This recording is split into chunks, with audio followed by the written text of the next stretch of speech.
दोस्तों, हर हर महादेव। शिव पुराण रुद्र संहिता द्वितीय सती खंड अध्याय 31। आकाशवाणी द्वारा दक्ष की भर्त्सना, उनके विनाश की सूचना तथा समस्त देवताओं को यज्ञ मंडप से निकल जाने की प्रेरणा। ब्रह्मा जी कहते हैं, मुनीश्वर। इसी बीच में वहां दक्ष तथा देवता आदि के सुनते हुए आकाशवाणी ने यह यथार्थ बात कही, रे दुराचारी दक्ष, ओ दंभाचार परायण महामूर्ख, यह तूने कैसा अनर्थकारी कर्म कर डाला। ओ मूर्ख, शिव भक्तराज दधीची के कथन को भी तूने प्रामाणिक नहीं माना, जो तेरे लिए सब प्रकार से आनंददायक और मंगलकारी था। वे ब्राह्मण देवता तुझे दुसह शाप देकर तेरी यज्ञशाला से निकल गए तो भी तुझ मूढ़ ने अपने मन में कुछ भी नहीं समझा। उसके बाद तेरे घर में मंगलमयी सती देवी स्वतः पधारी, जो तेरी अपनी ही पुत्री थी, किंतु तूने उनका भी परम आदर नहीं किया। ऐसा क्यों हुआ? ज्ञान दुर्बल दक्ष, तूने सती और महादेव जी की पूजा नहीं की, यह क्या किया? मैं ब्रह्मा जी का बेटा हूँ, ऐसा समझकर तू व्यर्थ ही घमंड में भरा रहता है और इसीलिए तुझ पर मोह छा गया है। वे सती देवी ही सत्पुरुषों की आराध्या देवी है अथवा सदा आराधना करने के योग्य है। वे समस्त पुण्यों का फल देने वाली, तीनों लोकों की माता, कल्याण स्वरूपा और शंकर के आधे अंग में निवास करने वाली हैं। वे सती देवी ही पूजित होने पर सदा संपूर्ण सौभाग्य प्रदान करने वाली हैं। वे ही महेश्वर की शक्ति हैं और अपने भक्तों को सब प्रकार के मंगल देती हैं।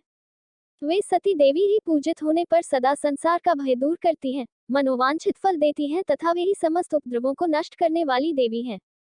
वे सती ही सदा पूजित होने पर कीर्ति और संपत्ति प्रदान करती हैं। वे ही पराशक्ति तथा भोग और मोक्ष प्रदान करने वाली परमेश्वरी हैं।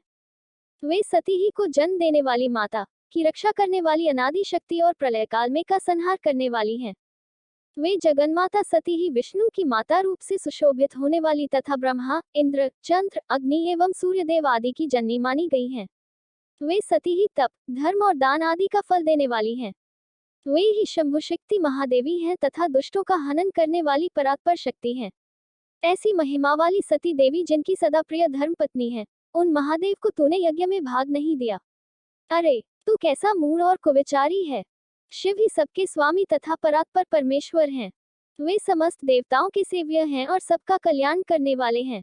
इन्हीं के दर्शन की इच्छा से सिद्ध पुरुष तपस्या करते हैं और इन्हीं के साक्षात्कार की अभिलाषा मन में लेकर योगी लोग योग साधना में प्रवृत्त होते हैं। अनंत धन धान्य और यज्ञ याग आदि का सबसे फल यही बताया गया है कि भगवान शंकर का दर्शन सुलभ हो। शिव ही का धारण पोषण करने वाले हैं। वे ही समस्त विद्याओं के पति एवं सब कुछ करने में समर्थ हैं। आदि विद्या के श्रेष्ठ स्वामी और समस्त मंगलों के भी मंगल वे ही हैं। दुष्ट दक्ष, तूने उनकी शक्ति का आज सत्कार नहीं किया है, इसीलिए इस यज्ञ का विनाश हो जाएगा। पूजनीय व्यक्तियों की पूजा न करने से अमंगल होता ही है। तूने परम पूज्य शिव स्वरूपा सती का पूजन नहीं किया है। शेषनाग अपने सहस्त्र मस्तकों से प्रतिदिन प्रसन्नतापूर्वक जिनके चरणों की रज धारण करते हैं, उन्हीं शिव की शक्ति सती देवी थी। जिनके चरण कमलों का निरंतर ध्यान और सादर पूजन करके ब्रह्माजी ब्रह्मत्व को प्राप्त हुए हैं, उन्हीं शिव की प्रिय पत्नी सती देवी थी। जिनके चरण कमलों का निरंतर ध्यान और सादर पूजन करके इंद्र आदि लोकपाल अपने अपने उत्तम पद को प्राप्त हुए हैं, वे शिव संपूर्ण के पिता हैं और शक्ति स्वरूपा सती देवी की माता कही गई हैं। मूढ़ दक्ष, तूने उन माता पिता का सत्कार नहीं किया, फिर तेरा कल्याण कैसे होगा? तुझ पर दुर्भाग्य का आक्रमण हो गया और विपत्तियां टूट पड़ी, क्योंकि तूने उन भवानी सती और शंकर की भक्तिभाव से आराधना नहीं की। कल्याणकारी शंभु का पूजन न करके भी मैं कल्याण का भागी हो सकता हूँ, यह तेरा कैसा गर्व है? वह दुर्वार गर्व आज नष्ट हो जाएगा। इन देवताओं में से कौन ऐसा है जो सर्वेश्वर शिव से विमुख होकर तेरी सहायता करेगा? मुझे तो ऐसा कोई देवता नहीं दिखाई देता। यदि देवता इस समय तेरी सहायता करेंगे तो जलती आग से खेलने वाले पतंगों के समान नष्ट हो जाएंगे। आज तेरा मुंह जल जाए, तेरे यज्ञ का नाश हो जाए और जितने तेरे सहायक हैं वे भी आज शीघ्र ही जल मरें। इस दुरात्मा दक्ष की जो सहायता करने वाले हैं, उन समस्त देवताओं के लिए आज शपथ है, वे तेरे अमंगल के लिए ही तेरी सहायता से विरत हो जाएं। समस्त देवता आज इस यज्ञ मंडप से निकलकर अपने अपने स्थान को चले जाएं, अन्यथा सब लोगों का सब प्रकार से नाश हो जाएगा। अन्य सब मुनि और नाग आदि भी इस यज्ञ से निकल जाएं, अन्यथा आज सब लोगों का सर्वथा नाश हो जाएगा। श्री हरे और विधाता, आप लोग भी इस यज्ञ मंडप से शीघ्र निकल जाइए। ब्रह्मा जी कहते हैं, नारद, संपूर्ण यज्ञशाला में बैठे हुए लोगों से ऐसा कहकर सबका कल्याण करने वाली वह आकाशवाणी मौन हो गई। शिव पुराण रुद्र संहिता द्वितीय सती खंड अध्याय 32। गणों के मुख से और नारद से भी सती के दग्ध होने की बात सुनकर दक्ष पर कुपित हुए शिव का अपनी जटा से वीरभद्र और महाकाली को प्रकट करके उन्हें यज्ञ विध्वंस करने और विरोधियों को जला डालने की आज्ञा देते हैं। ब्रह्मा जी कहते हैं, नारद, वह आकाशवाणी सुनकर सब देवता आदि भयभीत तथा विस्मित हो गए। उनके मुख से कोई बात नहीं निकली। वे इस तरह खड़े या बैठे रह गए मानो उन पर विशेष मोह छा गया हो। भृगु के मंत्रबल से भाग जाने के कारण जो वीर शिवगण नष्ट होने से बच गए थे, वे शिव की शरण में गए। उन सब ने अमित तेजस्वी रुद्र को भली भांति सादर प्रणाम करके वहां यज्ञ में जो कुछ हुआ था वह सारी घटना उनसे कह सुनाई। गण बोले, महेश्वर, दक्ष बड़ा दुरात्मा और घमंडी है। उसने वहां जाने पर सती देवी का अपमान किया और देवताओं ने भी उनका आदर नहीं किया। अत्यंत गर्व से भरे हुए उस दुष्ट दक्ष ने आपके लिए यज्ञ में भाग नहीं दिया, दूसरे देवताओं के लिए दिया और आपके विषय में उच्च स्वर से दुर्वचन कहे। प्रभो, यज्ञ में आपका भाग न देखकर सती देवी कुपित हो उठी और पिता की बारंबार निंदा करके उन्होंने तत्काल अपने शरीर को योगाग्नि द्वारा जलाकर भस्म कर दिया। यह देख 10,000 से अधिक पार्षद लज्जावश शस्त्रों द्वारा अपने ही अंगों को काट काट कर वहां मर गए। शेष हम लोग दक्ष पर कुपित हो उठे और सबको भय पहुंचाते हुए वेगपूर्वक उस यज्ञ का विध्वंस करने को उद्यत हो गए, परंतु विरोधी भृगु ने अपने प्रभाव से हमें तिरस्कृत कर दिया। हम उनके मंत्रबल का सामना न कर सके। प्रभो विश्वम्भर, वे ही हम लोग आज आपकी शरण में आए हैं। दयालो, वहां प्राप्त हुए भय से आप हमें बचाए, निर्भय कीजिए। महाप्रभो, उस यज्ञ में दक्ष आदि सभी दुष्टों ने घमंड में आकर आपका विशेष रूप से अपमान किया है। कल्याणकारी शिव, इस प्रकार हमने अपना, सती देवी का और मूढ़ बुद्धि वाले दक्ष आदि का भी सारा वृतांत कह सुनाया। अब आपकी जैसी इच्छा हो वैसा करें। ब्रह्मा जी कहते हैं, नारद, अपने पार्षदों की यह बात सुनकर शिव ने वहां की सारी घटना जानने के लिए शीघ्र ही तुम्हारा स्मरण किया। देवर्षे, तुम दिव्य दृष्टि से संपन्न हो, अतः के स्मरण करने पर तुम तुरंत वहां आ पहुंचे और शंकर जी को भक्तिपूर्वक प्रणाम करके खड़े हो गए। स्वामी शिव ने तुम्हारी प्रशंसा करके तुमसे दक्ष यज्ञ में गई हुई सती का समाचार तथा दूसरी घटनाओं को पूछा। तात, शंभू के पूछने पर शिव में मन लगाए रखने वाले तुमने शीघ्र ही वह सारा वृतांत कह सुनाया जो दक्ष यज्ञ में घटित हुआ था। मुने, तुम्हारे मुख से निकली हुई बात सुनकर उस समय रौद्र पराक्रम से संपन्न सर्वेश्वर रुद्र ने तुरंत ही बड़ा भारी क्रोध प्रकट किया।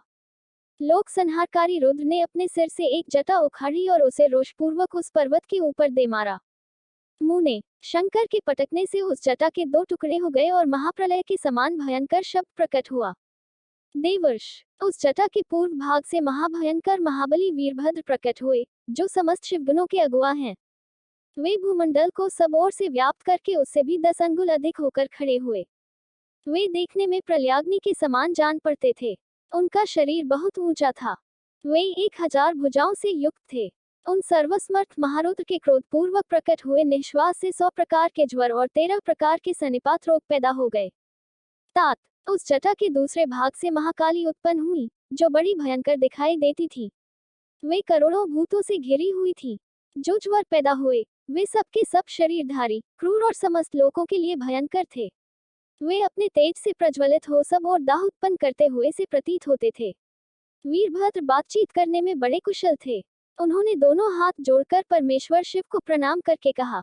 वीरभद्र बोले, महारुद्र, सोम, सूर्य और अग्नि को 3 नेत्रों के रूप में धारण करने वाले प्रभो, शीघ्र आज्ञा दीजिए, मुझे इस समय कौन सा कार्य करना होगा। ईशान, क्या मुझे आधे ही क्षण में सारे समुद्रों को सुखा देना है, या इतने ही समय में संपूर्ण पर्वतों को पीस डालना है। हर, मैं एक ही क्षण में ब्रह्मांड को भस्म कर डालूं या समस्त देवताओं और मुनीश्वरों को जलाकर राख कर दूं। शंकर, ईशान, क्या मैं समस्त लोगों को उलट पलट दूं या संपूर्ण प्राणियों का विनाश कर डालूं। महेश्वर, आपकी कृपा से कहीं कोई भी ऐसा कार्य नहीं है जिसे मैं न कर सकूं। पराक्रम के द्वारा मेरी समानता करने वाला वीर न पहले कभी हुआ है और न आगे होगा। शंकर, आप किसी तिनके को भेज दे तो वह भी बिना किसी यत्न के क्षण भर में बड़े से बड़ा कार्य सिद्ध कर सकता है, इसमें संशय नहीं है। शंभो, यद्यपि आपकी लीला मात्र से सारा कार्य सिद्ध हो जाता है, तथापि जो मुझे भेजा जा रहा है यह मुझ पर आपका अनुग्रह ही है। शंभो, मुझमें भी जो ऐसी शक्ति है वह आपकी कृपा से ही प्राप्त हुई है। शंकर, आपकी कृपा के बिना किसी में भी कोई शक्ति नहीं हो सकती। वास्तव में आपकी आज्ञा के बिना कोई तिनके आदि को भी हिलाने में समर्थ नहीं है, यह निस्संदेह कहा जा सकता है। महादेव, मैं आपके चरणों में बारंबार प्रणाम करता हूँ। आप अपने अभीष्ट कार्य की सिद्धि के लिए आज मुझे शीघ्र भेजिए। शंभो, मेरे दाहिने अंग बारंबार फड़क रहे हैं, इससे सूचित होता है कि मेरी विजय अवश्य होगी, अतः प्रभो, मुझे भेजिए। शंकर, आज मुझे कोई अभूतपूर्व एवं विशेष हर्ष तथा उत्साह का अनुभव हो रहा है और मेरा चित्त आपके चरण कमल में लगा हुआ है, अतः पग पग पर मेरे लिए शुभ परिणाम का विस्तार होगा। शंभो, आप शुभ के आधार हैं, जिसकी आप में सुदृढ़ भक्ति है उसी को सदा विजय प्राप्त होती है और उसी का दिनों दिन शुभ होता है। ब्रह्मा जी कहते हैं, नारद, उसकी यह बात सुनकर सर्वमंगला के पति भगवान शिव बहुत संतुष्ट हुए और वीरभद्र, तुम्हारी जय हो, ऐसा आशीर्वाद देकर वे फिर बोले। महेश्वर ने कहा, मेरे पार्षदों में श्रेष्ठ वीरभद्र, ब्रह्मा जी का पुत्र दक्ष बड़ा दुष्ट है, उस मूर्ख को बड़ा घमंड हो गया है, अतः इन दिनों वह विशेष रूप से मेरा विरोध करने लगा है। दक्ष इस समय एक यज्ञ करने के लिए उद्यत है, तुम याग परिवार सहित उस यज्ञ को भस्म करके फिर शीघ्र मेरे स्थान पर लौट आओ। यदि देवता, गंधर्व, यक्ष अथवा अन्य कोई तुम्हारा सामना करने के लिए उद्यत हो तो उन्हें भी आज ही शीघ्र और सहसा भस्म कर डालना। दधीची की दिलाई हुई मेरी शपथ का उल्लंघन करके जो देवता आदि वहां ठहरे हुए हैं, उन्हें तुम निश्चय ही प्रेमपूर्वक जलाकर भस्म कर देना। जो मेरी शपथ का उल्लंघन करके गर्वयुक्त हो वहां ठहरे हुए हैं, वे सब के सब मेरे द्रोही हैं, अतः उन्हें अग्निमय माया से जला डालो। दक्ष की यज्ञशाला में जो अपनी पत्नियों और सारभूत उपकरणों के साथ बैठे हों, उन सबको जलाकर भस्म कर देने के फिर शीघ्र लौट आना। तुम्हारे वहां जाने पर विश्वदेव आदि देवगण भी यदि सामने आ तुम्हारी सादर स्तुति करें तो भी तुम उन्हें शीघ्र आग की ज्वाला से जलाकर ही छोड़ना। वीर, वहां दक्ष आदि सब लोगों को पत्नी और बंधु बांधवों सहित जलाकर कलशों में रखे हुए जल को लीलापूर्वक पी जाना। ब्रह्मा जी कहते हैं, नारद, जो वैदिक मर्यादा के पालक, काल के भी शत्रु तथा सबके ईश्वर हैं, वे रुद्र रोष से लाल आंखें किए महावीर वीरभद्र से ऐसा कहकर चुप हो गए। शिव पुराण रुद्र संहिता द्वितीय सती खंड अध्याय 33-34। प्रमथगणों सहित वीरभद्र और महाकाली का दक्ष यज्ञ विध्वंस के लिए प्रस्थान। दक्ष तथा देवताओं को अपशकुन एवं उत्पत्त सूचक लक्षणों का दर्शन एवं भय होना। ब्रह्मा जी कहते हैं, नारद, महेश्वर के इस वचन को आदरपूर्वक सुनकर वीरभद्र बहुत संतुष्ट हुए। उन्होंने महेश्वर को प्रणाम किया। उन देवाधिदेव शूली की उपर्युक्त आज्ञा को शिरोधार्य करके वीरभद्र वहां से शीघ्र ही दक्ष के यज्ञ मंडप की ओर चले। शिव ने केवल शोभा के लिए उनके साथ करोड़ों महावीर गणों को भेज दिया, जो प्रल्याग्नि के समान तेजस्वी थे। वे कौतूहलकारी प्रबल वीर प्रमथगण वीरभद्र के आगे और पीछे भी चल रहे थे। काल के भी काल रुद्र के वीरभद्र सहित जो लाखों पार्षदगण थे, उन सबका स्वरूप रुद्र के ही समान था। उन गणों के साथ महात्मा वीरभद्र शिव के समान ही वेशभूषा धारण किए रथ पर बैठकर यात्रा कर रहे थे। उनके 1 सहस्त्र भुजाएं थीं, शरीर में नागराज लिपटे हुए थे। वीरभद्र बड़े प्रबल और भयंकर दिखाई देते थे। उनका रथ बहुत ही विशाल था, उसमें 10,000 सिंह जोते जाते थे, जो प्रयत्नपूर्वक उस रथ को खींचते थे। उसी प्रकार बहुत से प्रबल सिंह, शार्दूल, मगर, मत्स्य और सहस्त्रों हाथी उस रथ के पार्श्वभाग की रक्षा करते थे। काली, कात्यायनी, ईशानी, चामुंडा, मुंडमर्दिनी, भद्रा काली, भद्रा, त्वरिता तथा वैष्णवी, इन 9 दुर्गाओं के साथ तथा समस्त भूतगणों के साथ महाकाली दक्ष का विनाश करने के लिए चली। डाकिनी, शाकिनी, भूत, प्रमथ, गुहमक, कुष्मांड, परपट, चटक, ब्रह्मराक्षस, भौरव तथा क्षेत्रपाल आदि, ये सभी वीर शिव की आज्ञा का पालन एवं दक्ष के यज्ञ का विनाश करने के लिए तुरंत चल दिए। इनके सिवा 64 गणों के साथ योगिनियों का मंडल भी सहसा कुपित हो दक्ष यज्ञ का विनाश करने के लिए वहां से प्रस्थित हुआ। इस प्रकार कोटि कोटि गण एवं विभिन्न प्रकार के गणाधीश वीरभद्र के साथ चले। उस समय भेड़ियों की गंभीर ध्वनि होने लगी, नाना प्रकार के शब्द करने वाले शंख बज उठे, भिन्न भिन्न प्रकार की सींगे बजने लगी। महामुने, सेना सहित वीरभद्र की यात्रा के समय वहां बहुत से सुखद शकुन होने लगे। इस प्रकार जब प्रमथगणों सहित वीरभद्र ने प्रस्थान किया, तब उधर दक्ष तथा देवलाओं को बहुत से अशुभ लक्षण दिखाई देने लगे। देवर्षि यज्ञ विध्वंस की सूचना देने वाले त्रिविध उत्पात प्रकट होने लगे। दक्ष की बाईं आंख, बाईं भुजा और बाईं जांघ फड़कने लगी। तात, वाम अंगों का वह फड़कना सर्वथा अशुभ सूचक था और नाना प्रकार के कष्ट मिलने की सूचना दे रहा था। उस समय दक्ष की यज्ञशाला में धरती डोलने लगी। दक्ष को दोपहर के समय दिन में ही अद्भुत तारे दिखने लगे। दिशाएं मलिन हो गईं, सूर्यमंडल चितकबरा दिखने लगा। उस पर हजारों घेरे पड़ गए, जिससे वह भयंकर जान पड़ता था। बिजली और अग्नि के समान तारे टूट टूट कर गिरने लगे तथा और भी बहुत से भयानक अपशकुन होने लगे। इसी बीच में वहां आकाशवाणी प्रकट हुई, जो संपूर्ण देवताओं और विशेषतः दक्ष को अपनी बात सुनाने लगी। आकाशवाणी बोली, ओ दक्ष, आज तेरे जन्म को धिक्कार है। तू महामूढ़ और पापात्मा है। हर की ओर से आज तुझे दैक प्राप्त होगा, जो किसी तरह टल नहीं सकता। अब यहाँ तेरा हाहाकार भी नहीं सुनाई देगा। जो मूढ़ देवता आदि तेरे यज्ञ में स्थित हैं, उनको भी दैक होगा, इसमें संशय नहीं है। ब्रह्मा जी कहते हैं, मुने। आकाशवाणी की यह बात सुनकर और पूर्वोक्त शुभ सूचक लक्षणों को देखकर दक्ष तथा दूसरे देवता आदि को भी अत्यंत भय प्राप्त हुआ।